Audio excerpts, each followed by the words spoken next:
Hello and welcome to the Arsenal Bite Size Podcast. I'm your host Clayton at ClaytonsAFC on Twitter, here to do a nice short solo review of the very impressive 4-1 victory against Bayer Leverkusen yesterday. Pre-season caveats apply, but I think we win in the quad. On it, I'm saying that as a joke, but if it comes true, I will be clipping this. What a performance! Jokes aside, I know you do have to kind of take preseason with a pinch of salt, but this did feel very different to anything we've seen so far in the US tour. I think the level of opposition, and I don't mean that, well, I mean, Leverkusen obviously were unbelievable last season, becoming their own version of an Invincibles, but I'm not saying like Liverpool, Man United, Bournemouth aren't very good opposition. I just think the players that were available, like Liverpool, Man United, was a combination of a strong team and then youngsters. But I think yesterday, especially in the first half, I think that was more or less full strength from both of us.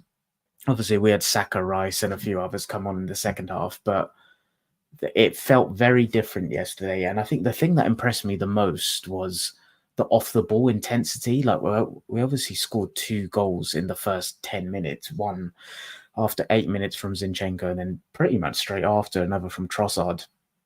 But it was the off the ball work. And I guess if you look at the goals, the first one was Zinchenko's goal. And sure, that was like really nice build up play. And we worked it into a wide area nicely. Havertz cut it back. It was a nice dummy from Trossard, and Zinchenko smashed it in from outside the box. I think it was outside the box.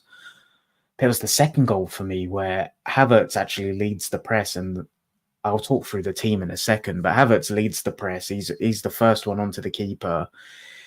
It comes out, and I think it was Trossard that actually front-footed interception, and it was just like a pack of wolves the way we were hounding them. It was really impressive, and I think for me, that's the stuff I don't really expect to see in preseason, and it's interesting because I add that up with the comments that Odegaard made in the last game, where even though we lost against Liverpool, he said, yeah, it's preseason, but match fitness and sharpness wise, we're there. Like, we'll arrive in very good shape in the first week. And I think not many of us really processed that, but watching it yesterday, Jesus Christ, like, I know we won 4-1, but for me, it was the off the ball intensity that blew my mind. It was really, really smart. I'll go through the team before I go through all the goals. Like I said, I haven't actually said this.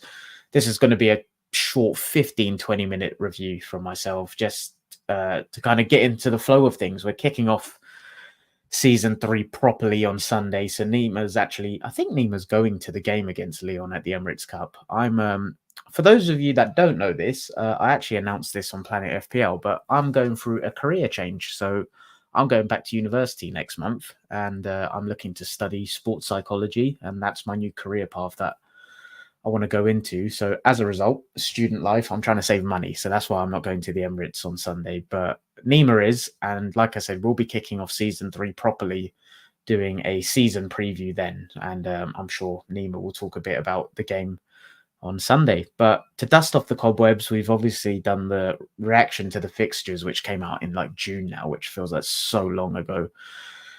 What else have we done? We interviewed Rocky Nico. For any of you that haven't watched that, check that out. It's a really good interview with an Arsenal fan who, long story short, used to work in the Armory in the kit store. He used to work in the club store, and he developed a bit of an obsession with football kits, Arsenal kits, and now he sells Arsenal vintage kits for a living. So go check that out and give him some support. And I did a solo Calafiori tactical profile view, looking at what he might add to the team, etc. And here we are. So if you're new around here, we do weekly previews, we do weekly reviews of the games. Every now and then, especially like midweek games, I'll do a solo review.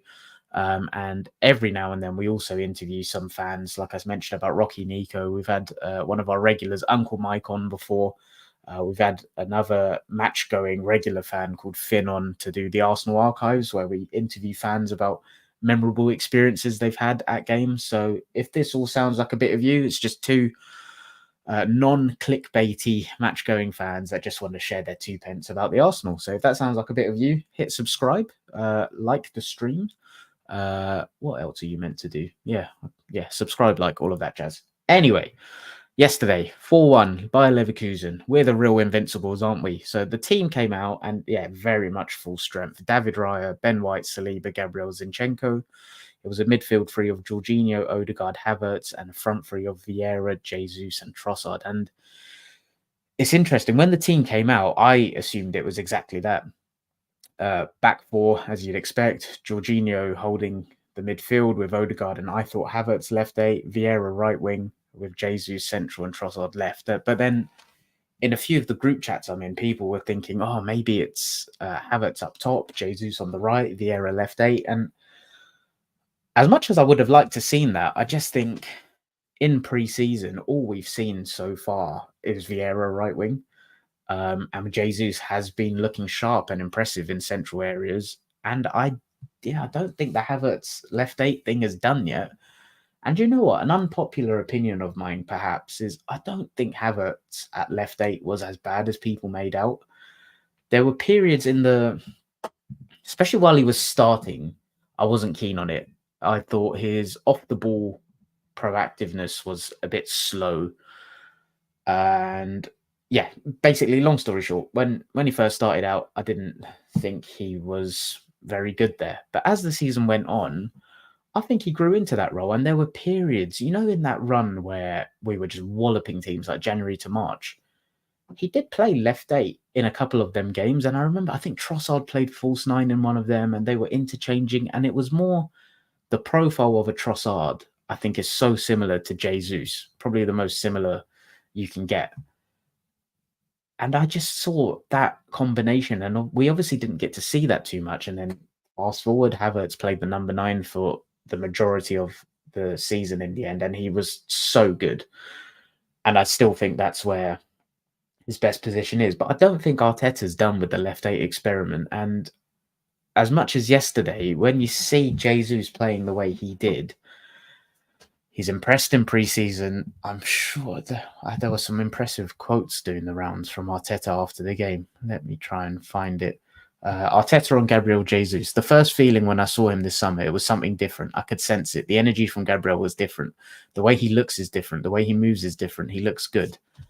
And I agree. He looks very sharp. He looks like he's lost a bit of weight. And if you think to that Gabriel Jesus that started 2 seasons ago prior to the World Cup, Jesus Christ, like, he changed our worlds, didn't he? So I've always thought of him as like a rotational forward option for this season. But if he can actually come in, do what he's done this preseason, do what he's done in the past for us, then he's a very credible option. And I don't think Havertz at left 8 is an experiment that's over yet. But anyway, going back to the game, that was the 11, and really impressive bench. There was a few rumours pre-game about Timber, Calafiori, even Kiwior. So Kiwior wasn't actually listed on the squad sheet, but apparently that was just like a reporting error, and Kiwior was in fact in the squad, and he did obviously come on in the second half.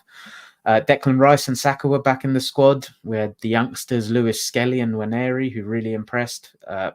Party, Heaven, Nichols, they all came on, as did Nketiah and Martinelli. And the only 3 that didn't come on were Ramsdale, Setford. You're not going to have 2 keepers come on, let alone 1, and Reece Nelson. So strong squad. Calafiori, there's not been an official update, but Team News and Ticks has said that it was general tiredness. And Timber is suffering from a load-bearing injury, I believe it was. Again, let me try and find the exact quote. I can't find it, typical. But I'm sure it was something to do with a load-bearing injury, which coming back from an ACL is so normal. And again, even Timber, like, I know a lot of the discussion in Arsenal circles I'm in this summer has been Timber's going to force his way into the 11, this, that, and I don't doubt it. But I just think coming back from an ACL, I think Arteta and the staff will be looking at him as a rotational option and just ease him back in. Take minutes off White here and there. Take minutes off the centre-backs here and there. Get some 30 minutes in your belt. And he's played quite a lot in pre-season. He missed the Liverpool game. Was it the Liverpool game he missed? He missed one of them. And obviously missed out yesterday through injury. But I'm chill on Timber. I think that is a very normal injury. I don't even think he's injured for what it's worth. I'm sure I remember Arteta saying he felt something and they didn't want to chance it. So I just think they're being very sensible. And I think that's one thing in Arteta's period, especially the last 12 to 18 months. Our management of returning players from injury is so good. So I'm completely relaxed about that. But yeah, tip-top shape for the squad. Other than that, hopefully Calafiori gets over his tiredness, has a few siestas, and is ready for Sunday against Lyon. But going through the game, how can I summarize it? Just I've touched on it already. Very front-footed performance. The combination play was brilliant. Lots of interchanging off the ball. We are a dream. Like I'm not someone like I've always been a classic Arsenal fan of like I love watching pretty, beautiful football, but Arteta's turning me into one of these. It's ironic because I'm actually a defensive midfielder when I play football myself, and I'm a bit of a dog the way I play. But in terms of watching football, I love watching combination play, pretty football, beautiful passing and stuff. But I'm starting to love that kind of dogged defensive work that we do. And just yesterday, I referenced the first half a lot because that's where it was, I think, mostly the strongest teams, 11v11. But you see that the banks of four, like the way we defend out of possession in a 4-4-2, and the gaps between the defensive line, the midfield line, and the forward line, they're so compact. And I was watching us thinking, Jesus Christ, like, how are they going to break through us? And this is a Leverkusen team that obviously went unbeaten. I can't actually remember if they won. They lost the Europa League final, didn't they? But I'm sure they won their domestic cup. All I know is they went invincible in their domestic league. But I was watching us out of possession and mind blown. And like I said at the start, it's not the level I expect for pre-season. I think pre-season, I still expect off the ball a bit of laziness. Like, you need to be a bit 2-3 yards to the left or in front of yourself, but your head drops, your energy, you're fatigued. But I couldn't believe what I was watching. It was absolutely insane. And I've already spoken about the first two goals, but Jesus' goal was brilliant as well. But it is interesting. Like, Leverkusen didn't have a shot until I think the 41st minute. And I just never really felt like we were in danger. Even every time they were trying to build out, they build out with like a back three, and then they've got two of the double pivots. And one of them was obviously Granit Xhaka yesterday, and the other was Alex Garcia. They build up with their three at the back. They've got the two double pivots and they've got their wing backs, but we would channel them wide. We would channel them centrally, and every single time it's like we had overloads out of possession, which is quite new to me. It's so funny. Like I've been very vocal about this summer. I think we need another top class attacker to add to the group. If it's a number 9 or wide forward, I don't particularly care. I actually would like a wide forward, but I just think we need another top class attacker to add to that group. I still think we're a midfielder light. That's dependent on Partey, whether he goes or stays, I think. But I still think we can add a layer of quality in midfield and attack. But it's almost like I forget how good of a coach Mikel Arteta is and how good this group is. I still think we broke so many records last year, 89 points. I still think there's a level this group can go up without any other additions, and obviously you need some injury luck and etc. to fall your way. But it's almost like I have a break from watching Arsenal and I tend to forget how good we are and how good Mikel Arteta is as a coach. And yeah, I remember I said this last summer. It's like we all perceive the only way to improve as adding players through recruitment and new transfers, etc. And that is a large part of it. But I do think there is something to be said for familiarizing yourself with a coach, constantly coaching and getting better. It's almost like repetition, right? The more you revise a subject, and that subject being Arsenal's tactics as the players, their aptitude and competence is only going to go up and up. And yeah, I still think if the Arsenal squad performance level last season out of 10 was a 7, I think without even adding anyone, each player is capable of raising their level and tactical aptitude to an 8 or a 9. And then you sprinkle in the new transfers in addition to that. Jesus Christ, I think we're onto something special this season. I really do. But yeah, going back to the game. So we're going to halftime, 3-0 up, and we are cruising. And then he makes 4 changes at halftime. So Saka came on for Vieira. And Vieira, it's interesting. Like I've listened to Clive on the Arsenal Vision podcast say Vieira's not obviously a Saka backup, is he? But is he being molded as like a Bernardo Silva type right winger where he's technically assured on the ball. He is press resistant. He can control the ball, keep it, make it stick. But I just don't see it with him. I'm hoping I'm wrong, and I think he will get opportunities this season, because I think this season, more than last, I think we'll be leading games earlier and more comfortably. And I think as a result, we'll be able to bring on players for 30 minutes or so more consistently than we were able to last year. I think last year, game state wise, it took us a while to sometimes get that first goal. But yeah, Saka came on for Vieira. Vieira I thought was quiet. Rice came on. Miles Lewis-Skelly came on, and Kiwior came on, and Jesus, Zinchenko, and Saliba all went off. Havertz then went up top. Lewis-Skelly, he is so impressive. Like, I don't think this is his natural position, but he does not look like he's unnatural there at all. His technical assurance for, is he 17 years old as well? His technical assurance for, he's 17. For a 17-year-old is absolutely outstanding. And his strength, there are a couple of times the ball was pinged into him, chest height, he was being pressed, bang, takes it down on the floor, like no bobbles, uses his strength very well to shield the ball, and then pings it off and he goes. He makes himself available for the pass, which I think a lot of youngsters hide. Him and Waneri are a different cloth. They're cut from a different cloth. They are unbelievable. And Declan Rice, I thought, was rusty yesterday. Saka came back looking very sharp, but again, nothing to kind of read too much into. But in terms of forward thinking for game week 1 against Wolves, really encouraging that Saka and Rice got 45 minutes. Really encouraging Saliba got 45 minutes. You add in the Lyon game. Hopefully everyone will be in tip-top condition to be ready to start in game week 1 against Wolves. Partey and Waneri then came on for Jorginho and Odegaard. So again, really nicely rotating the minutes and the load here. And Leverkusen did make one change at halftime. It was Teller on for Frimpong, but then they made wholesale changes just after Partey and Waneri came on. They made 1, 2, 3, 4, 5, 6 changes. And that's where the game turned into a little bit more of a basketball game. That's why I'm really referencing that first half, because it was the most sustained period where it was 11v11, no wholesale changes. But just after Leverkusen made those wholesale changes, Kai Havertz got his 4th. Nice goal. Well, it was a bit scrappy, but Saka does what he does. He squares his man up, gets to the byline, puts in a cross. It took a couple of ricochets, and then Havertz poked home. And then after that, we brought on Aiden Heaven, Josh Nichols, and Nketiah. After that, like, I don't want to pin it on them because that is very harsh. But like I said, it was after the wholesale changes where the game started to get a little bit more stretched. You lose that compactness, the structure. There's a lot of unfamiliar relationships on the pitch then. But yeah, Aiden Heaven is someone that, he's 17 as well, right? Like, huge talent, but he probably could do with another season in either the academy or a loan move.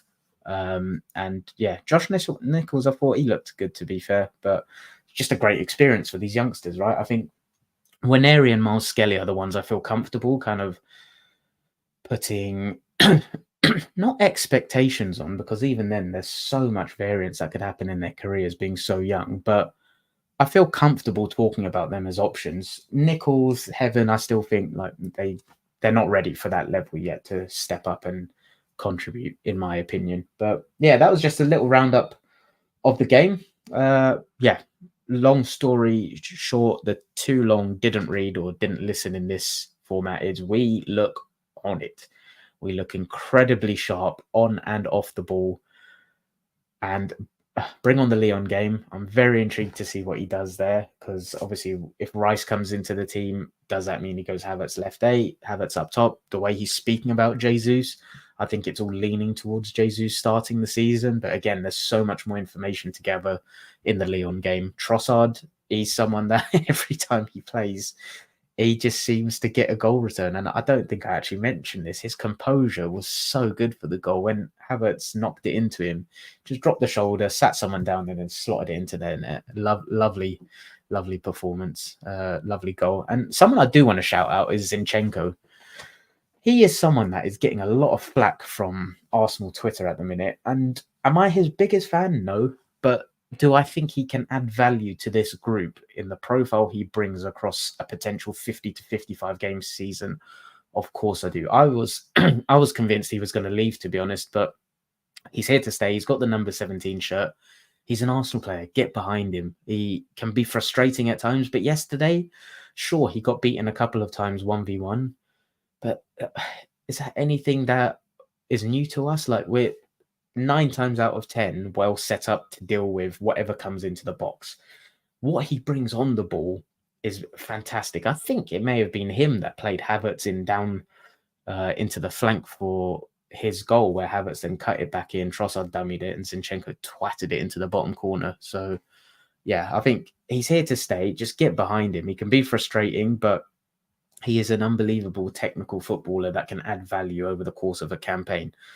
Before we get out of here, I will go through. There's a lot of you guys in the chat, so cheers for joining. I appreciate that. It was a very impromptu and spontaneous stream, so thanks for joining. And Bungle's in, oi oi. Congrats, mate. I was wondering what that was about. I think that was about my my new career journey. So yeah, thanks for that, mate. And Bungle's given me a lot of kind of personal advice over the last few months. So I appreciate you, mate. You know I love you. And thank you for telling me that I didn't schedule the stream for 10:30 a.m. I initially scheduled it for 10:30 p.m. So thank you very much, and cheers for joining. Bobby Love, check your pockets at the end of the stream, Clayton. Yeah, I'm assuming this is related to the Arteta pickpocket thing doing the round. So for anyone that's not seen this, like, our manager is a fucking psychopath, and I love it. He is honest. Okay, let me read it out. So from TNT Sports via James McNicholas, Mikel Arteta secretly hired a team of pickpockets while hosting a dinner with his players. The Arsenal manager asked his players to empty their pockets at the end of the meal with a number of them missing valuable items. He wanted to teach his squad the importance of being alert at all times. I'll be honest, if it was any other manager, I'd be ripping the shit out of them. But he's ours. He's a fucking psychopath, and I'm here for it. He is... Do you know what? It makes me laugh because there's people that... Like I say, if it was an opposition manager, I'd be digging it into him. But he's our manager, so I'm going to defend him. He is a man that has taken us from being 8th, being a mid-table team, to one of the elite teams in Europe. I'm not going to fucking question his methods. He can do whatever he wants. It clearly works in terms of the psychological profiling of what goes on, the way he motivates the team, the way the players are on board. This man can do whatever he wants, and I'll be on board with it, I'll be honest, until I see evidence that it's not working.